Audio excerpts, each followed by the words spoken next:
byakozwe n'intumwa ibice 10 umurongo wa 37 kugeza kuri 43. Iryo jambo murabizi ryamamaye Yudaya hose rihereye Galilaya hanyuma y'umubatizo Yohana yabwirizaga ni irya Yesu w'i Nazareti, kuko Imana yamusutseho umwuka wera n'imbaraga, akagenda agirira abantu neza, agakiza abo Satani atwaza igitugu, kuko Imana yari iri kumwe nawe. Natwe turi abagabo bo guhamya ibyo yakoreye mu gihugu cy'Abayuda byose n'i Yerusalemu, uwo bamwicishije kumubamba ku giti, ariko Imana imuzura ku munsi wa gatatu, imwerekana ku mugaragaro. Icyakora ntiyamweretse abantu bose, ahubwo yamweretse abagabo yatoranije bitari byaba, ni twebwe abasangiraga nawe amaze kuzuka.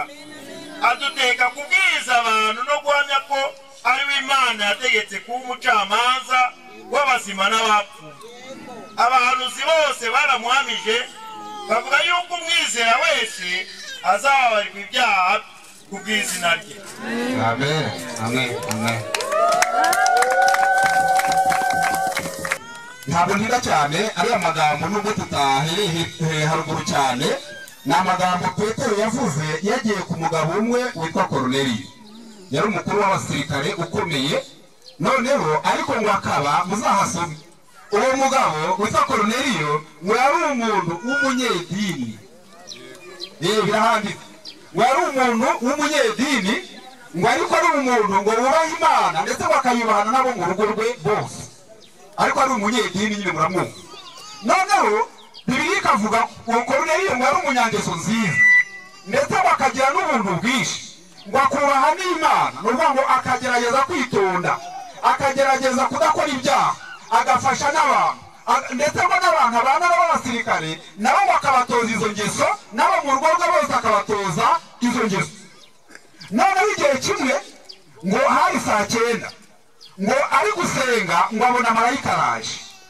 Turi kujyana uwo mugabo reka mvuge ngo yari inyangamugayo, yari umuntu wemerwa n'idini rye, yari umuntu abantu bose bashima, ku buryo ariko baratese umuntu mubona muri uyu mudugudu uzajya mu ijuru n'inde bari kuvuga ati ni Koruneliyo bose, kuko nta wari ufite ibyo amurega, nta n'uwari ufite ibyo amushira.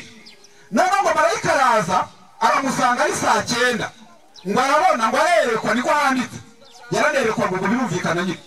Noneho ngo marayika araza aravuga ati Koruneliyo rero iburimo ntabyo, biragusaba kugenda ukajya Yopa ukajya gushakayo umugabo bita Petero. Urabonetse gukina n'umwana Janete, ukajya gushakayo umuntu witwa Petero.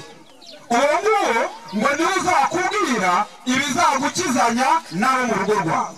Muri kunyumva?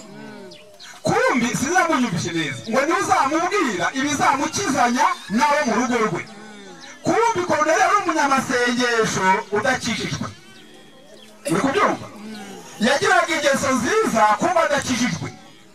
Kumbi yagiraga ubuntu bwinshi kumba adakijijwe. Bivuga ngo gukizwa bitandukanye no kuba umunyamasengesho, gukizwa bitandukanye no kugira ingeso nziza cyane, gukizwa bitandukanye no kwemerwa n'abantu cyane. Dore ko abantu bayobye bigisha abandi bakavuga ati niba ushaka kumenya ko uzajya mu ijuru uzabanza ubaze umugore wawe ati madamu ubundi iyo ndebye ukurikije uko tubana nawe ujya ubona mu by'ukuri najya mu ijuru. Ngo umugore nakwemerera bizaba bitaraba sawa, muzabaze n'abana nabo bahamagare, ariko keretse utajya ubahana utabana aho wakwemera. Ngo nabo babaze tese bana banjye mwebwe iyo murebye mujya mubona najya mu ijuru, ngo nibakwemerera ngo uzabaze n'abaturanyi, ariko umuturanyi we ntiyarigura. N'abana nabo ubwabo ntibakwemera, ngo abaturanyi nabo nibabyemera ngo ujye wamenya ko uzajya mu ijuru, ariko ibyo si byo. Umugore yabivuga ukaba utazajyayo, abana babikwemera ukaba utazajyayo, n'abaturanyi babyemera ukaba utazajyayo. Kuko ikijyana mu ijuru si ubuhamya bw'umugore wawe cyangwa umugabo wawe, ikikujyana mu ijuru si ubuhamya bw'abana, si n'ubw'abaturanyi, si n'ubw'abo mwiremo cyangwa abo mubana. Ikijyana mu ijuru ni urupfu Yesu yapfiriye ku musaraba. Noneho Koruneliyo marayika aravuga ati Koruneliyo ntabwo ukijijwe, nubwo abantu bakwemera ntukijijwe, ntuzi ikintu kijyana umuntu mu ijuru. Bagushutse ko ari ugusenga ujya usenga, bagushuka ko ari ugutura uratura, bagushuka ko ari icyatsi uragitanga, ariko ntuzi ikijyana mu ijuru yo gushaka Petero. mushake Petero ngo niwe uzakubwira ibizagukizanya nabo mu rugo rwawe. Bavuze ko ari umunyedini. Icyo ndi kuvugira ibyo si amateka ndi gusubiramo, ahubwo ndagira ngo nkubwire ngo birashoboka ko waba ko kuri umunyedini. Kuba umunyedini ni iki? Kuba umunyedini si uko ari izina gusa ry'ubunyagatolika, ahubwo ni ukwitwa uw'Imana ariko ukajya wumva umutima ukubwira ko utazajya mu ijuru. Nguwo umunyedini ni umuntu ukora ibintu by'Imana, uba mu bintu by'Imana, usenga, uririmba, utura, ukora n'ibindi byose umwami amushoboje, ariko akajya yumva mu mutima atazajya mu ijuru. Uwo muntu azajyana mu muriro n'abamukabare, azajyana mu muriro n'indaya, azajyana mu muriro n'abantu bose bazajyayo, kubera ko imiriro si ibiri. Nta muriro w'abapasiteri n'umuriro w'abamukabare. Hoya, umuntu wese utizeye Yesu niyo yaba ari pasiteri aba ameze nk'irandi yayiteza abantu byose ni kimwe. Ntabwo ibyaha mu inzego, ibyaha ntibirutana, ibyaha byose birangana, ufite kimwe afite n'ikindi. Yesu yaravuze ngo umuntu ucumuye itegeko usitaye ku itegeko rimwe aba yishe amategeko yose. Niyo mpamvu imbere yayo nta muntu n'umwe watsindishirizwa cyangwa wagirwa intungane imbere y'Imana nuko yubahirije amategeko. Umuntu uri gusinzira yihangana abaretse, kubera ko umuntu yaryama nimuhira akaba ariho asinzirira, ntaze gusinzirira ahangaha, kuko bigucitse watahiraho ukaba wabaye nk'umuntu waruhiye gusa. Turi kumvikana? None n'abandi Koruneliyo rero, cyangwa se nawe birashoboka ko niba ujya wumva umutima utakwemera ko Yesu aje ku munota uwo ari wo wose wajya mu ijuru, burya umenye ngo ndi umunyedini, burya sinzakizwa, burya sinzi gukizwa icyo ari cyo. Kutaba umunyedini si ukuva mu idini. Hari n'uva mu idini akagira ngo ajye ni ugukizwa. Ntabwo kuva mu idini ko ari ugukizwa. Oya, gukizwa ni ukumenya icyo Yesu yakoreye ku musaraba. Icyo ndi kuvuga ni icyo Koruneliyo yabwiwe na Petero. Yatumye kuri Petero nihuse, atuma abantu, Petero bajya kumureba, ariko basanga Petero nawe ngo Imana imaze kumwereka. Petero ngo yari imweretse ngo imwereka urucakirane rw'inyamaswa nyinshi zizira, biramubwira ngo nabajya yarabatiza inyama ry'ibizira, ariko Imana iramubwira ngo icyo nahumanuye ntukacyite ikizira. Yari imaze kumugaragariza neza ko kuko yari umuyuda, ko burya n'abatari abayuda nabo bakwemera ubutumwa bwiza bakizera bakamera nka Petero. Ngo akiri muri ibyo ngibyo ngo yumve intumwa zirakomanze Koruneliyo yari yohereje zimubwira ko ibintu bimeze ko bamutumye. Petero nawe ngo abwira bene se nk'abanga tumuze tugenda. Baragenda bagera kwa Koruneliyo, basanga Koruneliyo yiteguye, natumiye n'inshuti ze nawe, abantu barabitse abantu bumva ijambo ry'Imana, Imana ibamugisha.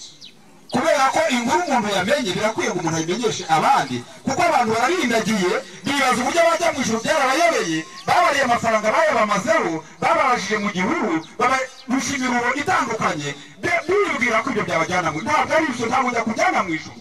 Ijuru ni umuntu binyuze mu rupezi yapfiriye ku musaraba. Koruneliyo rero Petero ahageze niko Koruneliyo avuga ati mva rero nagutumiye, nawe wagize neza ubwo waje, wakoze ngo natwe turi hano ngo kugira ngo twumve amagambo Umwami Imana yaguhaye kutubwira. Petero ngo aterura amagambo ngo aratangira aravuga. Aho twahereye dusoma, twahereye hasi haruguru cyane, aho twatangiriye dusoma yababwiye ngo iryo jambo murarizi. Ari kubibwira abantu bateraniye kwa Koruneliyo ngo iryo jambo murarizi, ngo ryaramamaye i Yerusalemu hose. Koruneliyo yari afite amatsiko yo kumenya nawe ikintu cyamujyana mu ijuru. Nubwo yashimaga n'abantu, nubwo yaturaga agasenga agatanga icya cumi agafasha abakene, ariko Koruneliyo yajyaga yumva atazajya mu ijuru. Agira amatsiko cyane yo kumva ikintu Petero ari buze kumubwira. Petero ngo aramubwira ati iryo jambo murarizi, ryaramamaye mu Bayuda hose, i Yerusalemu hose ryaramamaye, ngo ni irya Yesu w'i Nazareti. Uwo Yesu nyine ngo uburyo Imana yamushutseho umwuka wayo, wakajya agenda agirira abantu neza, ngo agakiza n'abantu shitani atwaza igitugu. Wari uzi ko shitani yagutwaje igitugu? Yagutwaje igitugu akoresheje abantu, akoresheje amapasiteri, akoresheje abapadiri, akoresheje abantu bitwa ko bavuga ijambo ry'Imana, akoresheje abantu bita abahanuzi, agutwaza igitugu.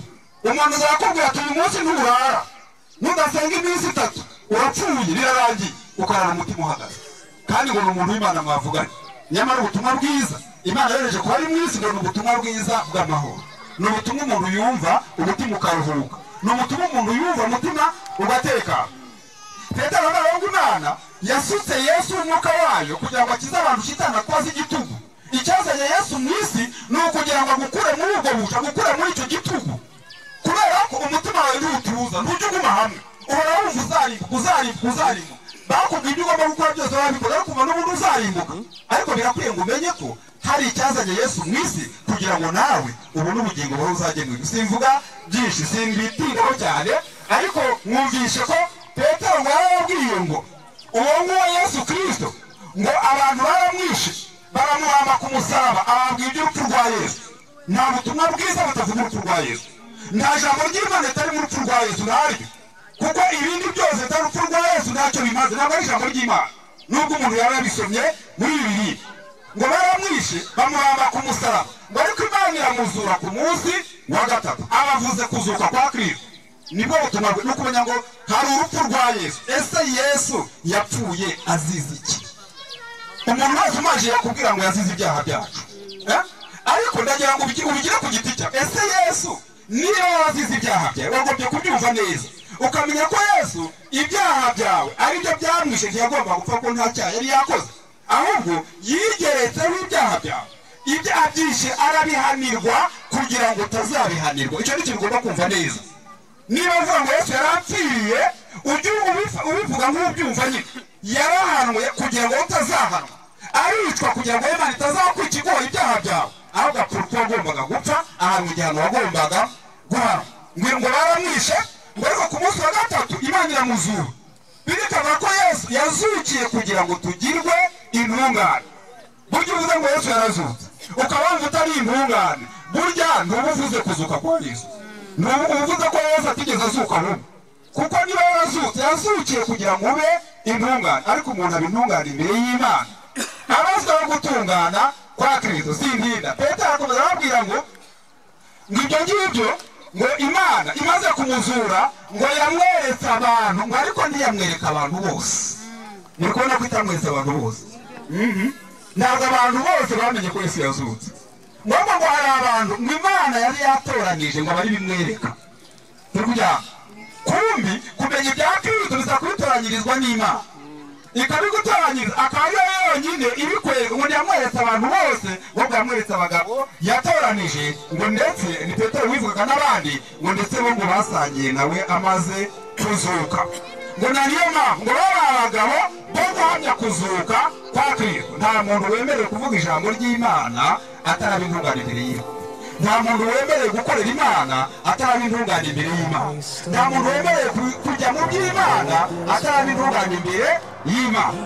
Ngo basangiye nawe, ngo niwe yabwiye, ntiyabwira kubwira amahanga yose, ntiyabwira gutangariza isi yose, ngo ko umuntu wese umwizeye ababarirwa ibyaha mu izina rye. Mu mbere Imana amashyi.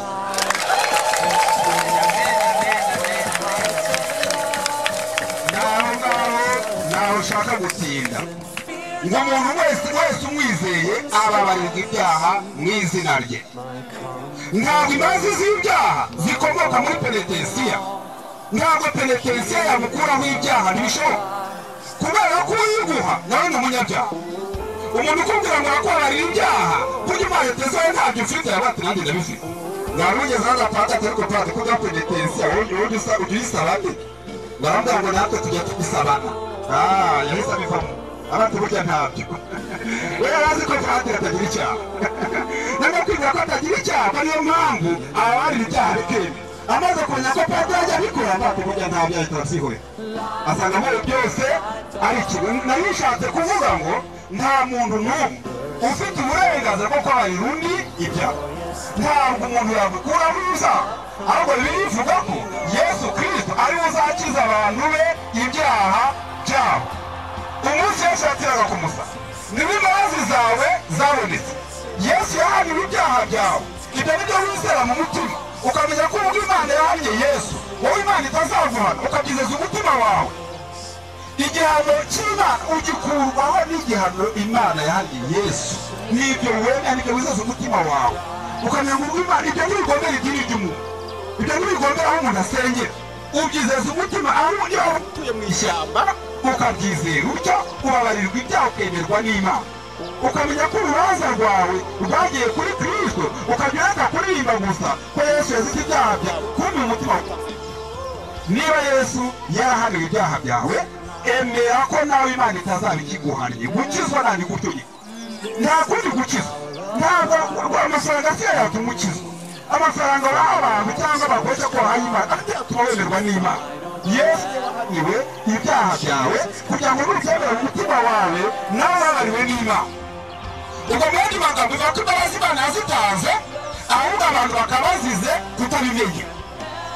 Noneho wowe bakakubwira ibintu ubuze gukora kugira ngo Imana ikwemere. None se niba bakubwira ko uri buzane amafaranga Imana ikakwemera, ese iyo Mana niba iyakeneye koko kuki itabyandikije hano ngo ujye kuzayiha amafaranga izamubarurira?